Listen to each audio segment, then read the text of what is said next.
This is C&N Episode 2. Today we're going to be talking about the free agency winners and losers and just how teams are standing in terms of contending after free agency.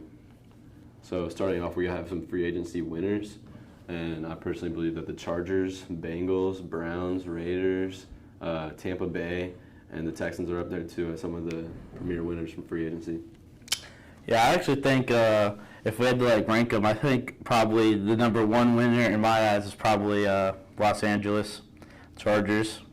Their offense was actually really good in the past season, but the only thing that really held them back was sometimes they'd have lack of defensive play.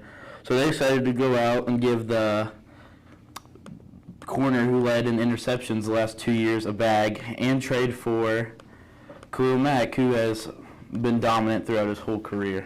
Yeah, the Chargers definitely are one of the top teams in free agency this year, and like you said, they had their struggles on defense. They ranked last in run defense, and they gave up, I believe, 127 yards per game last year against the run, which is really terrible.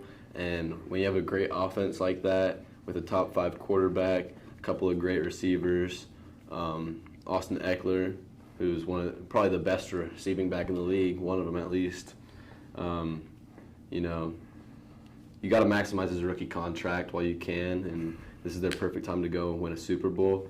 And if they're going to do that, then they got to spend their cap, which is exactly what they did. They got J.C. Jackson, Khalil Mack, they traded for. They signed Sebastian Joseph Day, really good nose tackle from the other LA team. And they signed Austin Johnson from New York, which I think was a really good move as well. Yeah, that's actually going to be pretty hard for offensive line to be able to try to counter Mack and Bosa on the outsides and a big run stopper like Sebastian Joseph Day in the middle.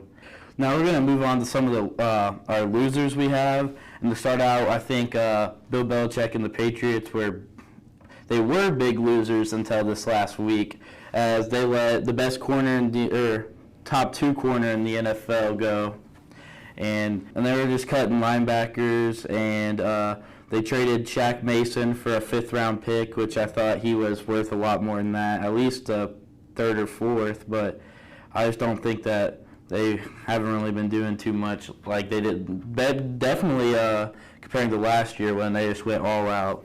Yeah, definitely.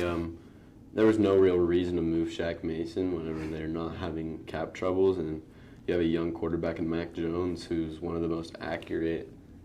That's about all he has is accuracy. And so if he doesn't have time, he's not very mobile. He's not going to be able to escape the pocket like that. And who's catching the balls over there? They don't have any elite wide receiver talent. They have a couple good tight ends, Hunter Henry and Jonnu Smith, but I don't really think that they're going to win the East. It's not going to be a cakewalk anymore. The Dolphins seem to be pretty loaded up now as well, and they really didn't make any moves until they signed Jabril Peppers. Other than that, they just kept getting worse and worse and worse, and I think they definitely took a big decline in talent from last year to this year, and I don't see them making the playoffs.